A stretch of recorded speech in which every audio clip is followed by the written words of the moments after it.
At the club, Maria addresses the press and then thanks Tessa for bringing a delivery. Tessa wants to know what's inside, but Maria asks an employee to take it to the lounge and tells Tessa she'll have to wait like everyone else. At Chancellor Winter's, Devon asks Billy how he's settling in. Billy says good and asks if Devon has looked at his proposals. Devon hasn't had a chance.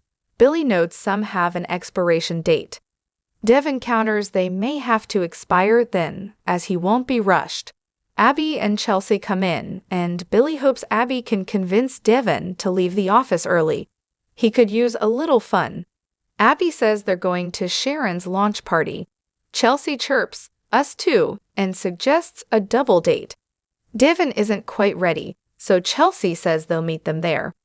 In the hall, she asks Billy about the tension. Billy says it's just a difference in business styles.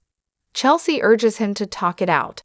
Billy thinks Devon's used to having autonomy and assures her they'll adjust. In the office, Abby asks Devon how things are going with Billy, but wants to leave work at the office tonight.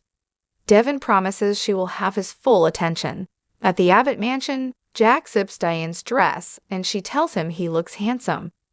They kiss. She's ready to network at Sharon's launch and laments that they lost Maria to her mother. Switching gears, Diane says there's an upside to Tucker figuring out Kyle's plan. Now Jack can promote him. Jack says there's plenty of time for that. There is no rush. In the jazz lounge, Nick brings Sharon flowers from Noah and Faith. Sharon says they both called earlier. Nick hands over a gift from him. It's a name sign for her desk. He tells her he and the kids couldn't be prouder. Sharon and Nick chat about Maria being amazing, and Nick declares it will be a stellar event. Sharon gushes that this feels like a natural fit and refers to her dream as Adam and Sally walk in. Adam asks if the theme of the event is dreams come true. Adam says things are going well and he feels lucky. Nick notes it's not all luck. He goes hard after what he wants. Adam thinks they all have a lot to celebrate. He touts Sally's design business and urges Sharon to hire her. Nick and Adam go to get drinks and Sally apologizes to Sharon for the hard sell. Sharon asks about their relationship. Sally is cautiously optimistic and asks about her and Nick. Sharon says he's her date, and he always manages to be there for her when she needs him.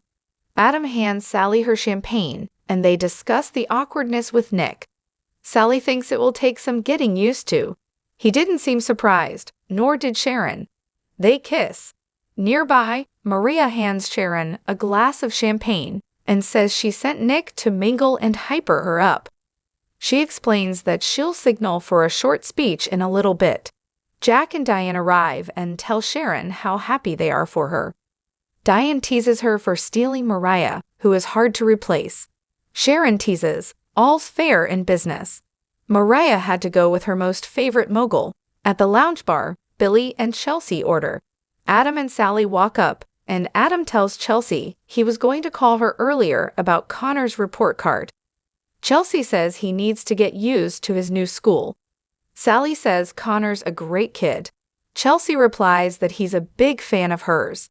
Adam needles Billy about changing jobs again and reveals he's co-CEO of Newman. He brags about Sally's business too, which she built on her own. Devon and Abby arrive in the jazz lounge, and he asks her who she's looking for. She muses that she still feels awkward at these things when she runs into Chance. She wonders where he is. Phyllis meets Summer at Society and asks why she wanted to meet there.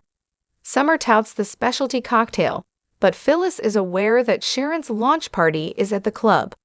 Maybe you didn't want to run into Sharon and Chance. Summer doesn't want to discuss it, nor does she want any more of her advice. Phyllis learns Sharon overheard her, which wasn't helpful, although Sharon was cool about it. Phyllis feels that she's not that interested in Chance. Summer thinks she was cool about it because she was considering the source. She reveals she decided to shoot her shot and asked Chance to lunch, but he said no. Phyllis fumes, "I am so mad at Kyle." Summer asks where that came from. Phyllis rants about him being a hypocrite and cheating on her. He's the reason she doesn't have the confidence to go after Chance. Summer likes to think that she's grown beyond that. If she did, she'd be ashamed of herself. Phyllis will never regret going after what she wants. Summer says it wasn't a jab at her. After all, she wouldn't even be here if she hadn't crossed some lines. Phyllis tells her she was born of love. It's what she wants for her in her life. Summer's okay being alone until it comes along. Phyllis wants her to have every bit of happiness she deserves. Summer hopes that she knows she wants that for both of them.